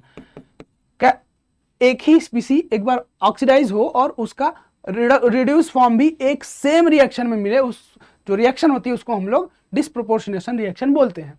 आप मैकेनिज्म देख लो, एज सच कुछ बहुत फैंसी इसमें फिर से नहीं है, ठीक है। अगर आपको जीओसी आता है, मैं बार बार बोल रहा हूं कि जीओसी ऑर्गेनिक केमिस्ट्री पढ़ने के लिए जीओसी इज अ मस्ट। बिना जीओसी जाने आप कितना याद करेंगे भाई, ऑर्गेनिक केमिस्ट्री छोटा चीज नहीं है, ठीक है। जीओसी आपको आना चाहिए। आगे बढ़ते हैं, ये कुछ यहां से हमको मिटाना पड़ेगा क्योंकि स्पेशल फीचर्स हैं, तो आप इनको हटाइए, मैं कहीं और लिखता हूं, ठीक है, ठीक है। ये है, मैंने क्या लिखा था कि अल्फा हाइड्रोजन नहीं होने चाहिए, ठीक है, अल्फा हाइड्रोजन नहीं होना चाहिए। पहला पॉइंट ये है कि अल्फा हाइड्रोजन नहीं होने चाहिए। दूसरा पॉइंट ये है कि यहां से इसको हम लोग बोलते हैं डिस्प्रपोर्शनेशन रिएक्शन, ठीक है। Disproportionation reaction. ये 2 पॉइंट है स्पेशल। अब यहां से देख लो कुछ एग्जांपल्स हैं, आप देख सकते हैं बेंजल्डिहाइड, फॉर्मल्डिहाइड, और ये 3 डिग्री जो मैं बात कर रहा था वो ये, ठीक बात है। और दो इक्विवेलेंट लिया गया, उनमें से एक ऑक्सीडाइज होगा, एक रिड्यूस होगा, इस वजह से इनको डिस्प्रोपोर्शनेशन रिएक्शन बोलते हैं। आगे बढ़ते हैं, फ्रीडल क्राफ्ट रिएक्शन, ठीक है। फ्रीडल क्राफ्ट रिएक्शन में भी ये फ्रीडल क्राफ्ट अल्काइलेशन, ठीक है। ये बेसिकली ये रिएक्शन आपको बेंजीन या फिर बेंजीन सब्स्टिट्यूटेड डेरिवेटिव्स में ही देखने को मिलते हैं, और ये एक तरह का इलेक्ट्रोफिलिक सब्स्टिट्यूशन रिएक्शन होता है, ठीक है। इलेक्ट्रोफिलिक सब्स्टिट्यूशन रिएक्शन होता है, ठीक। अब इसमें आप मैकेनिज्म देख लो, पहले स्टेप में तो पहले इलेक्ट्रोफाइल का जनरेशन होता है, ठीक है। इलेक्ट्रोफाइल का जनरेशन होता है, जैसे कि यहाँ पे इलेक्ट्रोफाइल क्या है आपके लिए, इलेक्ट्रोफाइल ये है जिसको इलेक्ट्रॉन की कमी है और उसके पास वैकेंट ऑर्बिटल है, that will be called as electrophile, ठीक है। अब ये इलेक्ट्रोफाइल आया, यहां से बेंजीन आई और इन्होंने अपना तालमेल बिठाया और ये इसको अटैच कर लिया अपने आप से, ठीक है। और HCl और AlCl3 एज ए कैटलिस्ट आप यहां से देख सकते हैं, AlCl3 बाहर निकल गया, ठीक है। HCl is side product in this reaction, लेकिन AlCl3 कैटलिस्ट है। इसको हम लोग यहां पे फर्दर रिएक्शन में भी यूज कर सकते हैं, ठीक है, कोई दिक्कत नहीं यहां तक। अब देखो ये लुईस एसिड भी तो है, ये लुईस एसिड है, कोई भी लुईस एसिड हम लोग फ्रीडल क्राफ्ट रिएक्शन में यूज कर सकते हैं, ठीक है। ये तो रहा फ्रीडल क्राफ्ट अल्काइलेशन, लेकिन एक और वैरायटी होती है फ्रीडल क्राफ्ट एसाइलेशन।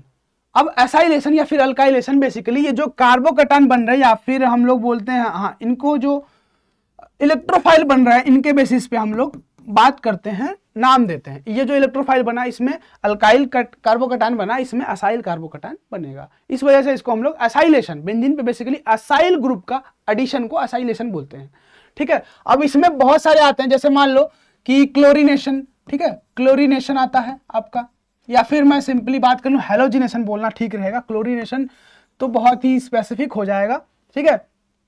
यहां से अगर मैं बात कर लूं तो हैलोजिनेशन, पहला पॉइंट क्या है, हैलोजिनेशन, ठीक है। दूसरा पॉइंट क्या है कि अल्काइलेशन, ये तो रहा अल्काइलेशन, ठीक है, अल्काइलेशन, ठीक है। अल्काइलेशन और असाइलेशन को हम लोग फ्रीडल क्राफ्ट में रखते हैं, और ये जो हम लिख रहे हैं ये बेसिकली इलेक्ट्रोफिलिक सब्स्टिट्यूशन रिएक्शन में, फ्रीडल क्राफ्ट भी इलेक्ट्रोफिलिक सब्स्टिट्यूशन रिएक्शन में आता है, ठीक है। तो ये जो है, ये सारे जो हैं ये इलेक्ट्रोफिलिक सब्स्टिट्यूशन रिएक्शंस हैं, अल्काइलेशन या फिर असाइलेशन, असाइलेशन, ठीक है। और फिर उसके बाद सल्फोनेशन, ठीक है, सल्फोनेशन, और कुछ है नाइट्रेशन, ठीक है, नाइट्रेशन, और भी कुछ होगा आपको पता है, आज सच हिट नहीं कर रहा, लेकिन और भी कुछ होगा। तो इस तरह का अगर रिएक्शन होगा तो वो इलेक्ट्रोफिलिक सब्स्टिट्यूशन रिएक्शन में होता है, और इसको हम लोग पर्टिकुलरली फ्रीडल क्राफ्ट में ले आते हैं, ठीक है, फ्रीडल क्राफ्ट बोलते हैं, ठीक बात है। अब इसका भी मैकेनिज्म अगर देखना हो तो थोड़ा सा डिफरेंस बस वही होगा कि यहाँ पे जो स्टार्टिंग मटेरियल होगा, यहाँ पे क्या था, अल्किल क्लोराइड था, ठीक है, अल्काइल क्लोराइड था, यहाँ पे असाइल क्लोराइड है, ठीक। और उससे फिर फ्री रेडिकल बना, और डिफरेंस यहाँ पे भी आया कि जब अपना स्टार्टिंग मटेरियल डिफरेंट था तो कार्बोकैटायन भी डिफरेंट ही बनेगा, इलेक्ट्रोफाइल भी डिफरेंट ही बनेगा, ठीक है। तो इस वजह से अल्काइलेशन और असाइलेशन की बात होती है।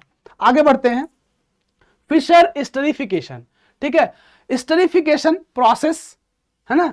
अब जैसे ही स्टरीफिकेशन की बात आती है तो बेसिकली क्या दिमाग में आता है कि एसिड से एस्टर का फॉर्मेशन, ये एस्टर है, ठीक है, ये एस्टर है आपका, कोई दिक्कत यहां तक, ये एस्टर है, ये भी एस्टर, सब एस्टर है, सब बन रहे हैं एसिड से, इधर सारे एसिड्स हैं और इधर सारे एस्टर्स हैं, ठीक है। और हम लोग स्ट्रॉन्ग एसिड यूज करते हैं या फिर H+ का सोर्स यूज करते हैं बेसिकली, और जो कि एस्टरीफिकेशन में हेल्प करता है। और यहां से देखो कि सारे सारे अल्कोहल है, सारे सारे अल्कोहल है, तो बेसिकली एसिड का एस्टर में कन्वर्ट होने के प्रोसेस को ही हम लोग एस्टरीफिकेशन बोलते हैं।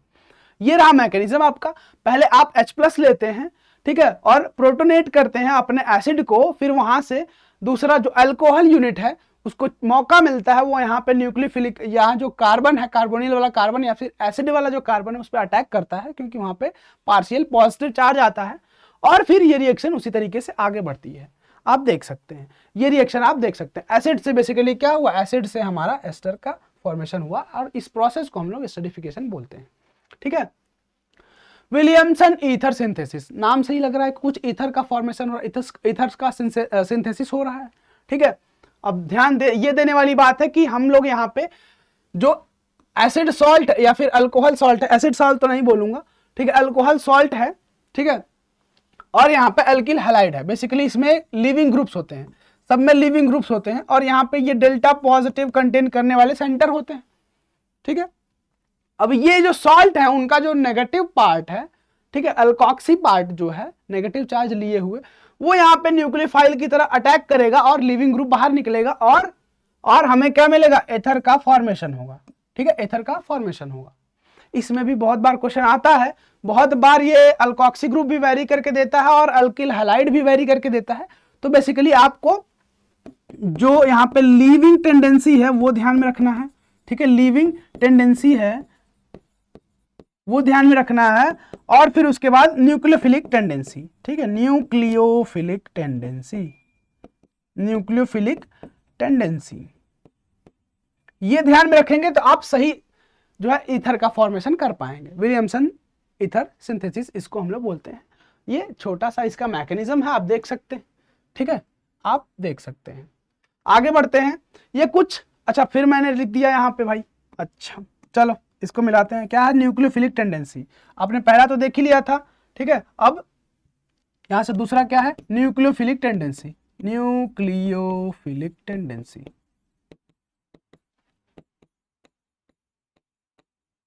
ठीक है, यहां तक 2 पॉइंट है आपके, लिविंग टेंडेंसी और न्यूक्लियोफिलिक टेंडेंसी। ठीक है, आगे बढ़ते हैं।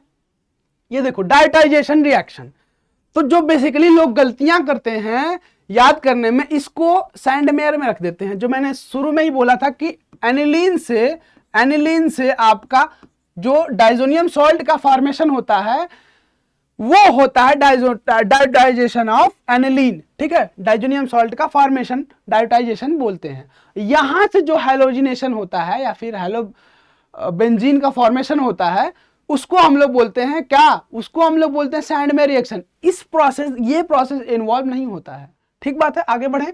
इसके मैकेनिज्म की अगर हम लोग बात करें तो 2 स्टेप का रिएक्शन है, सिंपल बेसिक केमिस्ट्री इन्वॉल्व है, आप देख सकते हैं।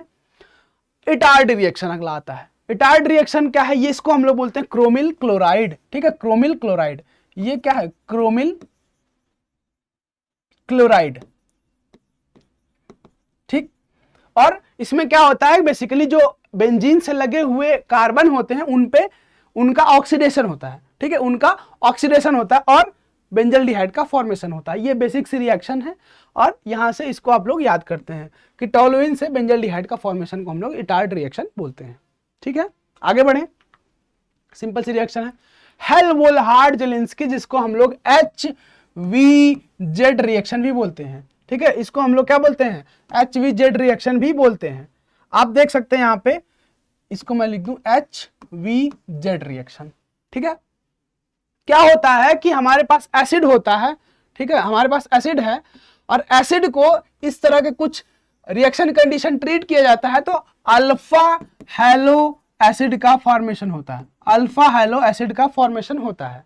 ठीक है, अगर इसकी मैकेनिज्म की बात कर लो तो फिर से वही, जो यहां से PBr3 या फिर PPX3 है वो एक कॉम्प्लेक्स का फॉर्मेशन करता है और फिर उसके बाद अपना रोल दिखाता है क्या, Br2, या फिर जो उससे कंपोजिट बनता है वो अपना रोल दिखाता है। और बेसिकली यहां से घूम फिर के क्या मिलेगा हमें, अल्फा, ये अल्फा पोजीशन है ना, अल्फा हेलो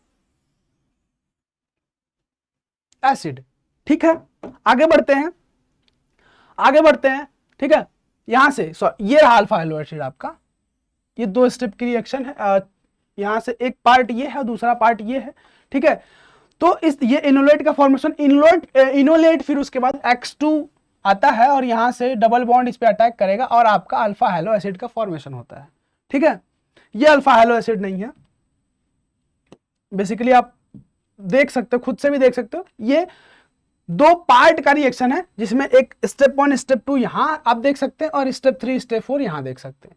ठीक है, तो इस तरह का ये HVZ इस वजह से थोड़ा सा फेमस है कि एसिड से एसिड बनता है लेकिन अल्फा पोजीशन पे हैलोजन ग्रुप अटैच हो जाता है। फिर उसके बाद बात आती है डीकार्बोक्सिलेशन रिएक्शन। ठीक है, डीकार्बोक्सिलेशन रिएक्शन, कोई भी ऐसा प्रोसेस कोई भी ऐसा प्रोसेस जिसमें कार्बन डाइऑक्साइड रिलीज हो रही है वो डिकार्बोक्सिलेशन रिएक्शन हो सकती है। ठीक है, कोई भी ऐसा प्रोसेस जिसमें आपको कार्बन डाइऑक्साइड रिलीज हो रही है उसको डिकार्बोक्सिलेशन रिएक्शन बोलते हैं। जैसे एसिड से अल्केन का बनना है ना, यहां भी कार्बन डाइऑक्साइड रिलीज हो रही है -CO2। अगली बार बात कर लो, ये देखो यहां भी कार्बन डाइऑक्साइड एसिड से निकल के जा रही है बाहर, तो ये भी एक तरह का डिकार्बोक्सिलेशन रिएक्शन है। आगे और बात कर ले हम लोग तो बहुत सारे आपको मिल जाएंगे डिकार्बोक्सिलेशन रिएक्शन के एग्जांपल्स। ठीक है, तो और मैकेनिज्म की अगर हम लोग बात करें तो बहुत बार आप लोगों को देखने को मिलता है कि फ्री रेडिकल की वजह से भी फ्री रेडिकल बनता है। कहां फ्री रेडिकल बनता है? यहां ये जो H है, H की जगह लेट से कोई Cl लगा हुआ या फिर कोई हैलोजन है ना, जनरली अगर बात करें तो कोई हैलोजन लगा हुआ जो कि बॉन्ड को वीक, पेरोक्साइड अगर लगा हुआ है, पेरोक्साइड लिंकेज है, तो वहां से होमोलिटिक क्लीवेज होता है, फ्री रेडिकल का फॉर्मेशन होता है और यहां से भी फ्री रेडिकल, और लास्ट में हमें एल्केन जो मिलेगा वो भी फ्री रेडिकल बनेगा। ठीक है, तो फ्री रेडिकल होता है। अब कहीं कहीं हम लोग को देखने को मिलता है कार्ब एनायन से भी अपना कार्ब एनायन भी इन्वॉल्व होता है आपका डिकार्बोक्सिलेशन करने में। ठीक है, तो आगे बढ़ते हैं, यहां आते हैं हॉफमैन ब्रोमाइड डिग्रेडेशन। नाम सही है कुछ क्लियर कि थोड़ा डिग्रेडेशन, डिग्रेड करने की बात हो रही है। तो डिग्रेड क्या होगा? Degrade basically number of carbons होते हैं।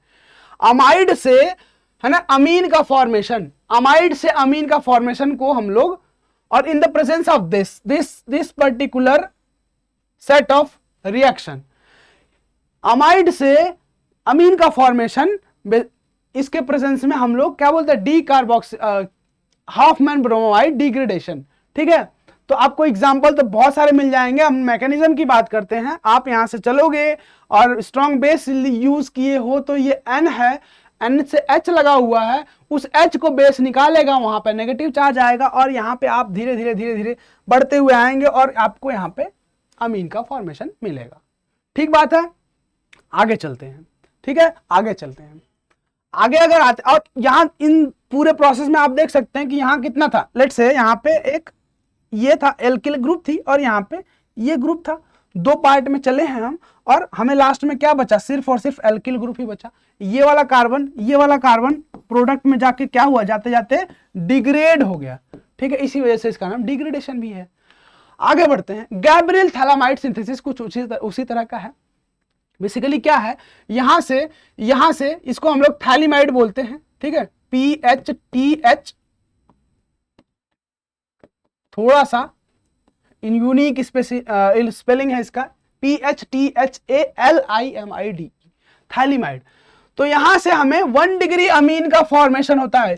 Strictly saying 1 degree, only 1 degree amine का फॉर्मेशन होता है गैब्रियल थैलामाइड सिंथेसिस से।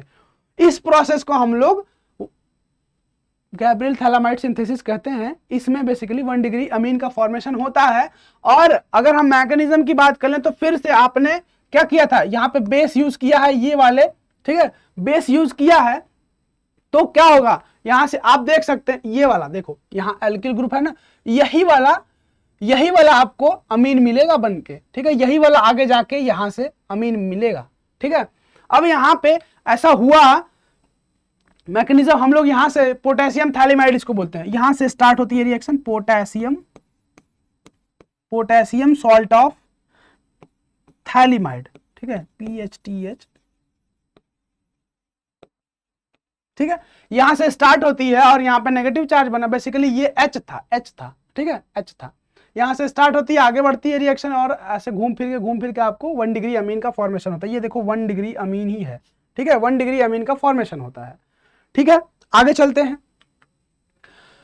यहां पे मैंने बोला कि सिर्फ और सिर्फ 1 डिग्री अमीन, ठीक है, 1 डिग्री अमीन का ही फॉर्मेशन होता है ना। 2 डिग्री क्या है? 2 डिग्री अमीन का भी नहीं फॉर्मेशन होता है, 2 डिग्री अमीन भी नहीं बनेगा, 3 डिग्री अमीन भी नहीं बनेगा। ठीक है, और एरोमेटिक अमीन भी नहीं बनेगा,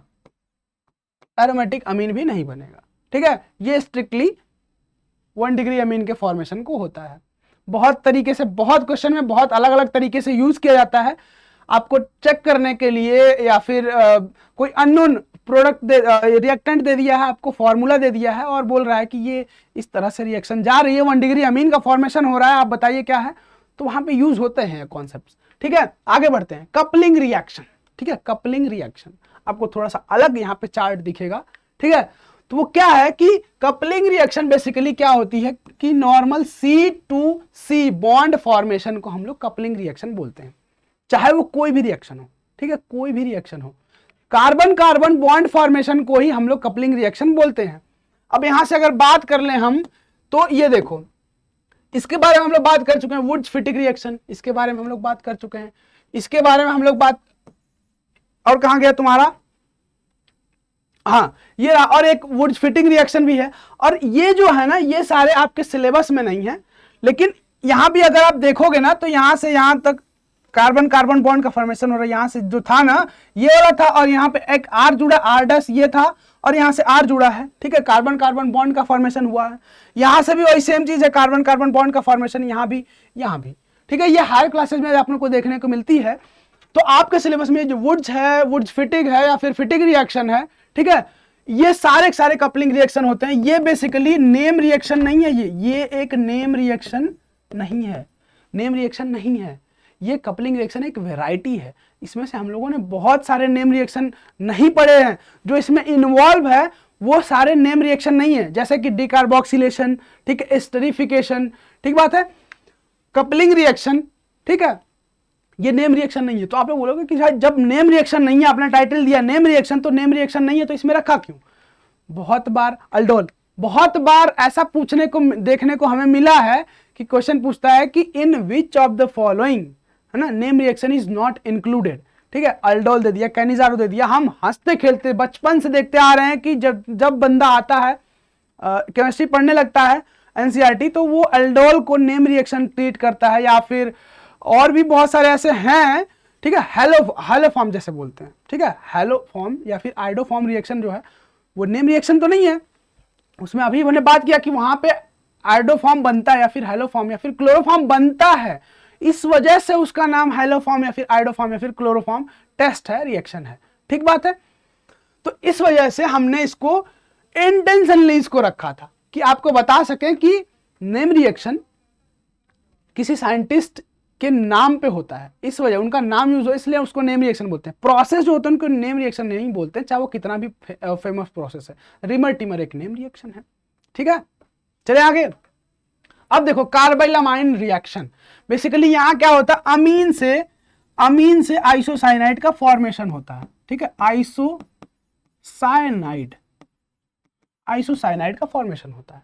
अब आप देख सकते हैं यहाँ पे अमीन था, यहाँ पे आइसोसाइनाइड, यहाँ पे N था, C और N बॉन्ड था, यहाँ पे एक एडिशनल N और C बॉन्ड हुआ। ठीक है, और वो कार्बन आया कहां से, यहां से क्लोरोफॉर्म जो हमने यूज किया वो वाला। अगर मैकेनिज्म की बात कर लो तो देख लो फिर से वही मैकेनिज्म, इस तरह के मैकेनिज्म तुम देख चुके हो। डाइक्लोरोकार्बिन की फॉर्मेशन हो रही, DCC डाइक्लोरोकार्बिन की फॉर्मेशन हो रही है, और फिर उसी तरीके से वहां से कुछ H ट्रांसफर, कुछ OH माइनस ट्रांसफर, इसी तरीके से आपको जो आइसोसाइनाइड का फॉर्मेशन देखने को मिलेगा। ठीक है, आगे चलें।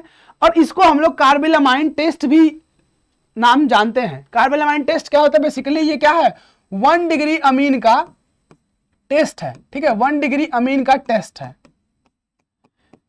बहुत बार देखने को मिलता है हम लोगों को कि मॉलिक्यूलर फॉर्मूला दे दिया गया है X, है ना, फॉर्मूला दिया, उसका नाम दिया X, बोला जा रहा है कि X गिव्स कार्बाइलामाइन टेस्ट, मतलब आपको कंफर्म है कि X में 1 डिग्री अमीन है।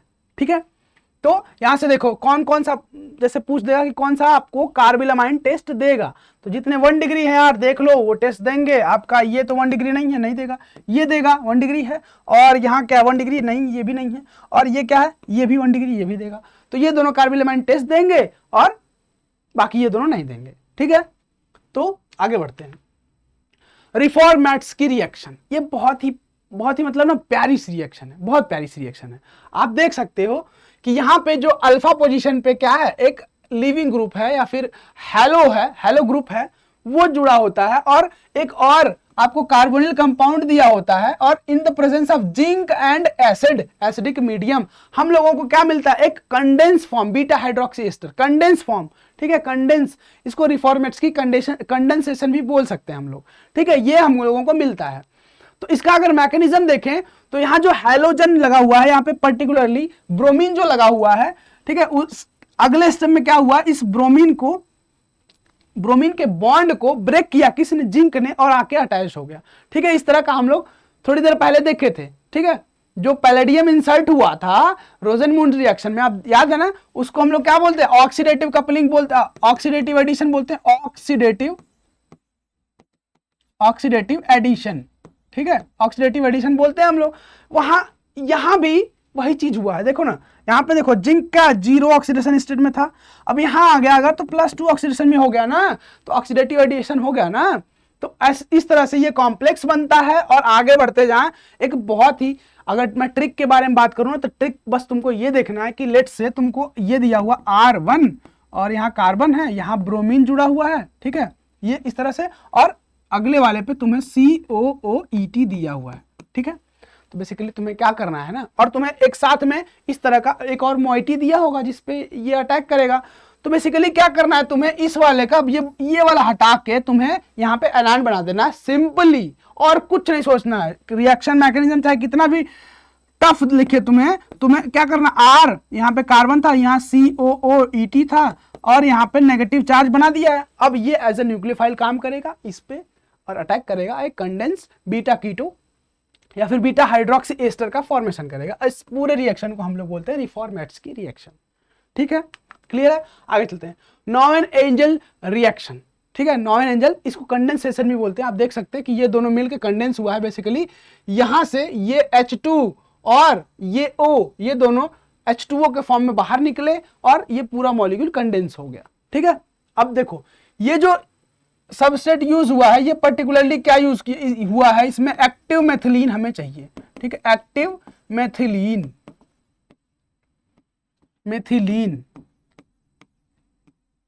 एक्टिव मेथाइलिन कंपाउंड हमें चाहिए होता है, जो कि कैसे होता है, H+ निकले जब यहाँ पे नेगेटिव चार्ज बनेगा तो वो बेसिकली बहुत हाईली स्टेबल हो, कॉन्जुगेटेड हो। ठीक है, तो आपको एक्टिव मेथिलीन के कंपाउंड्स आपको मिलेंगे और वहां से नेगेटिव चार्ज इस पे अटैक करेगा और OH बनेगा, फिर से H दूसरा वाला निकलेगा, H2O का फॉर्मेशन करेगा और वो बाहर निकलेगा।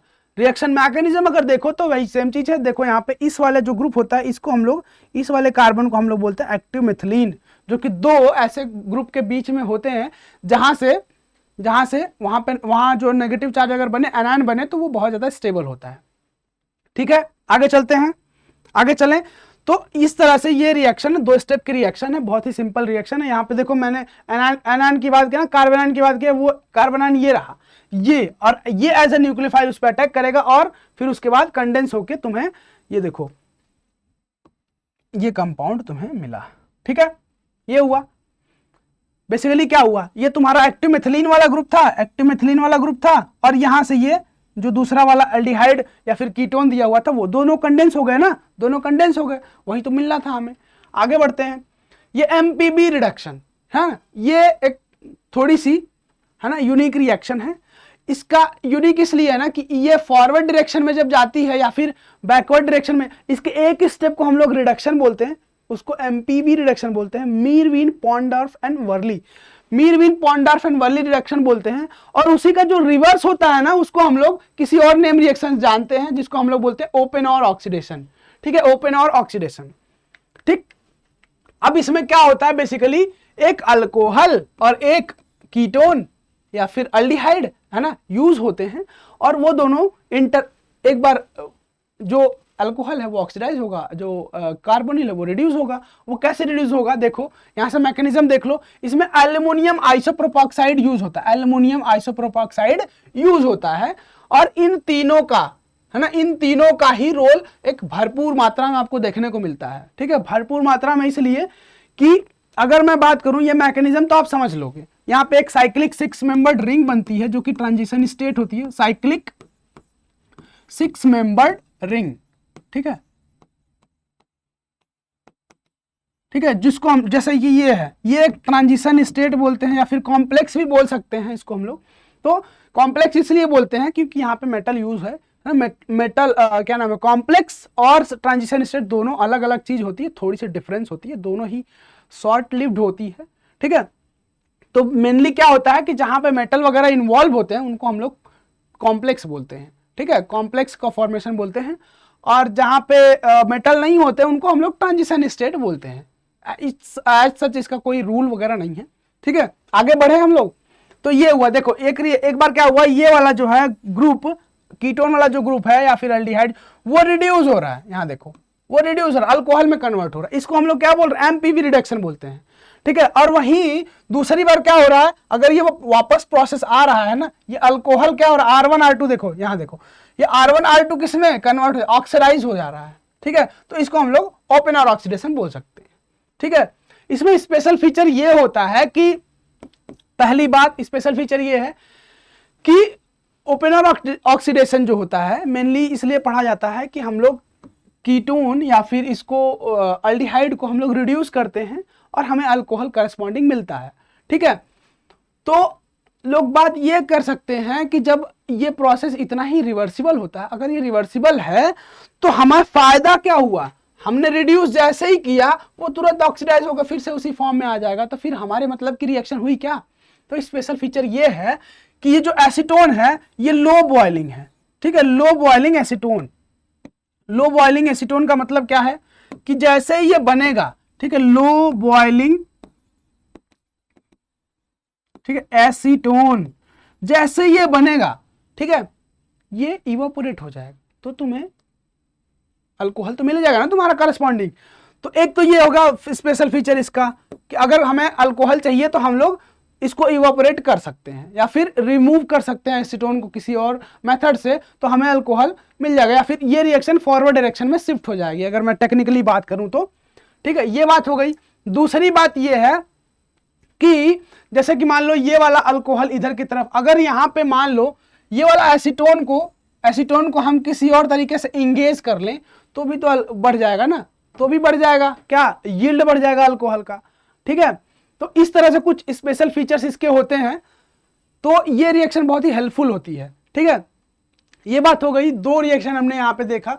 आगे बढ़ते हैं, विटिग रिएक्शन, ठीक है। विटिग रिएक्शन बहुत ही, अगर ट्रिक के मामले में देखो तो बहुत इजी होती है। इसमें से हम लोग को कार्बोनिल दिया होता है, ठीक है, अल्डिहाइड या फिर कीटोन, और यहाँ पे ये फास्फोरस येलाइड दिया होता है। इन दोनों को हम लोग रिड्यूस करते हैं, जो है कंपाउंड को, इन दोनों को निकाल देते हैं, बचे हुए को जोड़ देते हैं।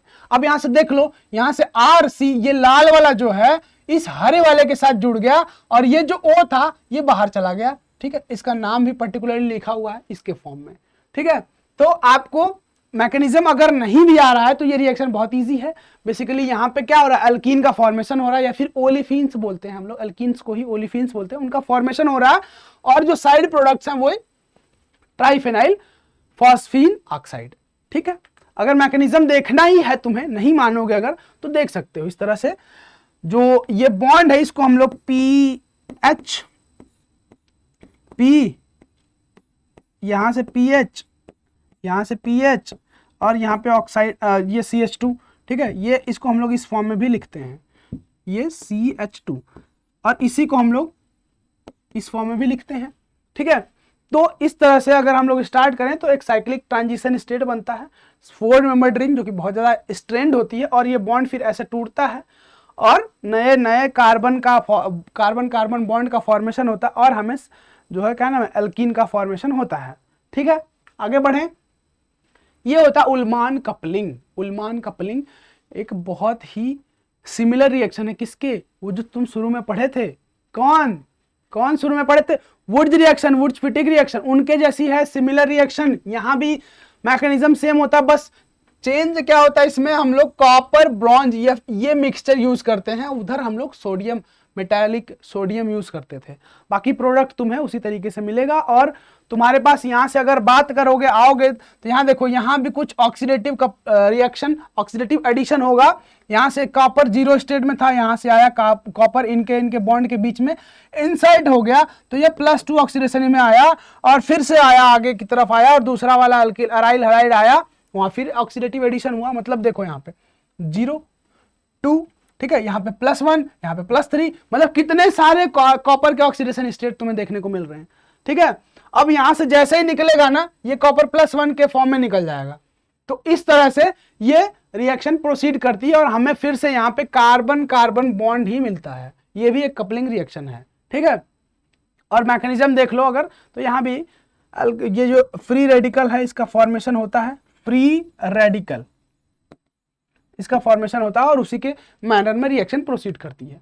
आगे बढ़ते हैं बर्च रिडक्शन, ये बहुत ही फेमस और इंपॉर्टेंट रिएक्शन है, और इसको ध्यान से देखना, ध्यान से इसलिए देखना कि एक बार देखो अगर, तो एक बार ये जो R1 है इसके एडजेसेंट में ऑब्वियस बात रिडक्शन लिखा हुआ तो रिडक्शन होगा, तो R1 के एडजेसेंट में डबल बॉन्ड, एक बार R1 से थोड़ा दूर में डबल बॉन्ड है, इसके लिए अलग अलग फीचर होते हैं, ठीक है। अब R1 कैसा है, अगर R1 इलेक्ट्रॉन डोनेटिंग ग्रुप है, इलेक्ट्रॉन डोनेटिंग ग्रुप है, तो R1 के पास ही डबल बॉन्ड होगा। अब जो कोई होगा बहुत पैसे वाला होता है, या फिर पैसे वाला नहीं भी होता, जो कोई खर्चा पानी करता है ना, तो उसके पास में चमचे लगे होते हैं कि हाँ हाँ भैया भैया ये वही चीज है, वही चमचे हैं, ये डबल बॉन्ड। तो यहां डबल बॉन्ड R1 के पास आया। अब जब कोई बहुत कंजूस होगा, है ना, हमेशा पैसा बिड़ाने के चक्कर में होता है कि भाई किसी तरीके से किसी से पैसा, उससे दूर भगे रहते हैं लोग, सेम कॉन्सेप्ट है यहाँ पे भी, ठीक है। अगर एग्जाम्पल्स के तौर पे देख लो, तो ये इलेक्ट्रॉन डोनेटिंग ग्रुप है, तो इसके पास में रिड्यूस होकर डबल बॉन्ड रहेगा। ये इलेक्ट्रॉन विड्रॉइंग, ये भी डोनेटिंग ग्रुप है ना, यहाँ पे लोन पेयर है, यहाँ इसके पास में ये इलेक्ट्रॉन विड्रॉइंग ग्रुप है, उससे दूर भगा डबल बॉन्ड, ठीक है। ये भी उसी तरीके से डीएक्टिवेटिंग ग्रुप है, तो वहां से भी दूर भगा डबल बॉन्ड, सही है। अब अगर मैकेनिज्म समझना है तो मैकेनिज्म इस तरह से समझ सकते हो, ठीक है। ये इलेक्ट्रॉन डोनेटिंग ग्रुप के है के लिए मैकेनिज्म है, उसके करेस्पॉन्डिंग आपको प्रोडक्ट मिलता नजर आएगा। अगले स्टेप में देखते हैं कि जब इलेक्ट्रॉन डोनेटिंग ग्रुप नहीं है, इलेक्ट्रॉन विड्रॉइंग ग्रुप है, तो कैसे रिएक्शन प्रोसीड करेगी और कैसे हमको प्रोडक्ट मिलेगा, ठीक है। ये बर्च रिडक्शन है, बहुत ही फेमस रिएक्शन है, और आप लोग पता है ये तो साइक्लिक सिस्टम है। जो ओपन सिस्टम होता है, जैसे अल्काइन का रिडक्शन होता है, वो भी ट्रांस मैनर में होता है, इसलिए बर्च रिडक्शन और फेमस हो जाती है, मतलब और यूनिक हो जाती है, ठीक है। आगे बढ़ते हैं, ये हुन्स-डिकर रिएक्शन है, ठीक है। हुन्स-डिकर रिएक्शन है, आप देख सकते हैं कि यहां क्या है, सिल्वर सॉल्ट ऑफ क्या है, सिल्वर सॉल्ट ऑफ एसिड, ठीक है। और इससे हमको सिंपली हैलोएल्केन्स का फॉर्मेशन हो रहा है। अब यहां से भी देखो, यहां भी मजा आएगा तुम्हें, जैसे कि यहां भी देखने को मिलेगा, यहां भी डीकार्बोक्सिलेशन हो रहा है, देखो कार्बन डाइऑक्साइड निकल के यहां पे बाहर जा रही है, ठीक है। लेकिन यहां पे क्या है, यहां पे कार्ब एनायन का फॉर्मेशन हो रहा है क्या, कार्ब एनायन का फॉर्मेशन हो रहा है क्या, ठीक है। यहां पे ये इस तरह से, यहां पे नेगेटिव चार्ज है, यहां अगर मैकेनिज्म देखो तो यहाँ पे अटैच हुआ, ठीक। फिर उसके बाद अगले स्टेप में क्या है, ये फ्री रेडिकल का फॉर्मेशन हो रहा है, यहाँ भी नहीं, यहाँ भी कार्बन आयन का फॉर्मेशन हो रहा है, यहाँ भी फ्री रेडिकल का ही फॉर्मेशन हो रहा है, ठीक है। ये वाला रिएक्शन भी कार्बन आयन के थ्रू डीकार्बोक्सिलेशन नहीं हो रहा है, यहाँ भी फ्री रेडिकल बन रहा है। लेकिन आपको बहुत सारे ऐसे मिलेंगे, बहुत सारे स्टेप्स हैं जिनमें कार्बन आयन का फॉर्मेशन होता है, मतलब बेसिकली ऑक्सीजन पे नेगेटिव चार्ज आता है। अगर कुछ इस तरह से सिचुएशन हो, RCO और ये O-, अगर ऐसी सिचुएशन होती है तो कुछ इस तरह से होता है, ये घूमते घूमते थक जाता है, फिर बोलता है कि हमको यहाँ से बॉन्ड खत्म करना है, तो यहाँ से R- और CO2 ऐसे हमें देखने को मिलता है, ठीक है। लेकिन यहाँ पे तुम्हें फ्री रेडिकल का फॉर्मेशन हो रहा है, यहाँ पे ये लिखना सही नहीं है, ठीक है। आगे बढ़े, फिर समझें इस रिएक्शन को हम लोग, तो देखोगे अगर, तो इस तरह से यहाँ फ्री रेडिकल का फॉर्मेशन हुआ। अब ये बॉन्ड होमोलिटिकली क्लीव करेगा, एक इधर एक इधर, ठीक है। और यहाँ पे R रेडिकल का फॉर्मेशन हुआ। अब R रेडिकल का फॉर्मेशन हुआ, यहां से ये बॉन्ड देखो, ये बॉन्ड वीक है ना, मैंने अभी कुछ ही देर पहले बात किया था कि या तो इस तरह का ऑक्सीजन या फिर हाइड्रोजन का बॉन्ड हो, ऑक्सीजन का बॉन्ड, ये वीक होते हैं, ये होमोलिटिकली ही क्लीव करते हैं, ये वीक होते हैं, ये होमोलिटिकली क्लीव करते हैं, तो वही चीज यहां हो रही है। और फिर से उसके बाद आपके पास, ठीक, ये इस तरह से आया, और यहाँ पे फ्री सिल्वर मेटल है, ये फ्री इलेक्ट्रॉन का सोर्स है, यहाँ पे एक इलेक्ट्रॉन देगा, ये RCO- हो जाएगा, और Ag+ उसको बैलेंस करने के लिए रहेगा ही कुछ ना कुछ, मतलब ये फिर से यहाँ आ जाएगा। अगर तुम इसको ये सब प्रोवाइड करो तो फिर से अल्किल हैलाइड का फॉर्मेशन करेगा। तो आप देख सकते हैं कि ये जितने भी रिएक्शंस थे, ठीक है, आई होप कि मैंने सारे रिएक्शंस कवर किए। मैं ये नहीं कह रहा कि कुछ छूटा नहीं होगा, कुछ स्किप कर गया होगा, तो पर उसकी प्रोबेबिलिटी बहुत कम है। अगर स्किप कर गया होगा तो आप कमेंट करके बता सकते हो। और आई होप कि ये वीडियो आपके लिए बहुत ही हेल्पफुल रही है। तो ये वीडियो आप लाइक करो ना करो, चैनल को सब्सक्राइब कर लो और अपने फ्रेंड्स को जो भी आपके फ्रेंड्स हैं जिनको इनकी रिक्वायरमेंट है, आप उनको ये वीडियो भेजो, उनको भी हेल्प मिले। बाकी मिलते हैं अगले वीडियो में किसी और अच्छे से कंटेंट के साथ जो कि आपके प्रिपरेशन के लिए हेल्पफुल होगा। तब तक के लिए टाटा बाय बाय, जय हिंद।